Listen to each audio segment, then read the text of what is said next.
Steve Robbins here. Welcome to the Get It Done Guys quick and dirty tips to work less and do more. My mother used to tell me, Stever, I think you should be committed. So in an effort to please her, I spent a lot of time learning about commitment. In last week's episode, I promised to share 9 tips about keeping commitments. There was only time for 5, however, so to keep my commitment, today we'll cover the other 4. In part 1 of the series, we reviewed the steps of starting a commitment and setting up tracking for it. We also covered how to kick your motivation into high gear without the use of artificial sweeteners or electric cattle prods. So far, so good. Once you've started fulfilling a commitment, you need to keep fulfilling it. That is the whole point. People need to know they can count on you over time, which means you'll be able to keep going without them having to manage you. Remember that electric cattle prod? You so don't want them to have to go there. Here are 4 more tips on keeping your commitments. Tip number 6 is to review your commitments often.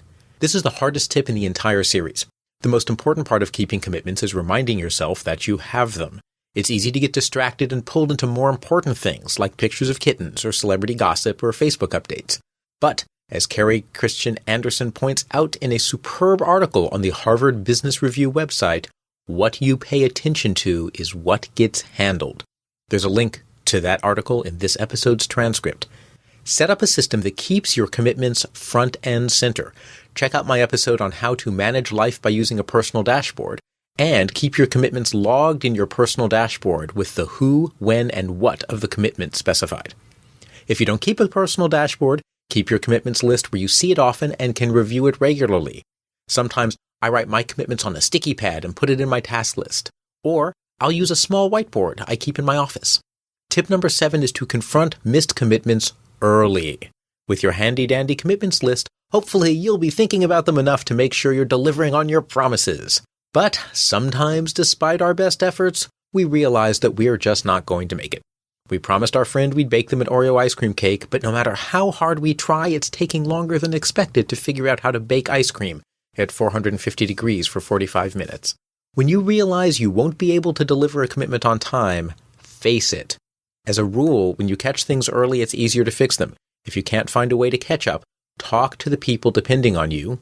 You took the time to identify them up front, remember? Explain the situation and get everyone committed to figuring out what to do. Can this be embarrassing? Yes. Can this hurt your reputation? Yes. But what's the alternative? Waiting until an hour before the deadline and then not delivering it? Letting people down is bad, but catching it early and leading the recovery effort at least puts you in the position of problem solver, even if it was your problem to begin with. If you must drop a commitment, spend some time reviewing what happened so that you can make sure you do a better job next time. The problem may have been that you underestimated how much time you'd need, or you didn't gather the right resources. Learn from your experience so it doesn't happen again. Tip number 8. Get agreement on completion. Of course, in the land of milk and honey where I live, we always meet our commitments. We committed to finishing the study on the recreation habits of flightless waterfowl, and sure enough, we wrote the darned thing and it's happily sitting on our computer. All done. Satisfied with the job well done, we promptly reward ourselves with a 3-day marathon watching every episode of Glee back to back. When we recover from our Glee reward, we have a note from our collaborators saying they need Chapter 7 rewritten from scratch to account for the British petroleum oil spill. Now we're 3 days behind. That's because, unless a commitment is to ourselves, we don't get to decide when it's done. The people we committed to get a vote also. When you've met a commitment, make it explicit and get agreement.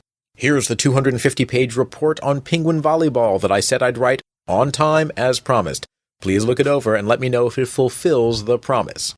If you want the advanced commitment practice, you can even secretly reserve some time in your schedule, so if your collaborators don't think you met the commitment, you have some slack you can use to make final tweaks. Tip number 9, follow up. Lastly, after you've fulfilled your commitment and they agree, jot a note to yourself in your calendar to follow up. This is where you turn your awesome, successful commitment mastery into a positive reputation. Just call them at some point and ask how it's going. Then, double-check to make sure they continue to think of you as someone who kept your end of the bargain. Say something like, "I'm glad I could come through for you. Is everything going well?"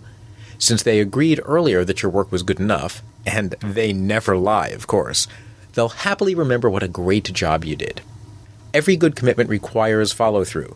Creating a commitments list, reviewing it often, sounding the alarm if things slip, and making sure everyone agrees when you meet your commitments will help you build a rock-solid reputation. Someday, you'll just be known as the one person around here who really keeps a commitment. And that, of course, is when you can start slacking off. Just kidding. This is Steve Robbins. Today's transcript has links to pictures of my commitment tracking whiteboard, my commitment tracking that goes inside my to-do list, and the Harvard Business Review article by Carrie Christian Anderson. Check it out at getitdone.quickanddirtytips.com. I mentor high-potential leaders in developing the ability to make and keep the kinds of commitments that develop strong leadership. If you want to know more, visit steverrobbins.com. That's SteverRobbins.com. Work less, do more, and have a great life.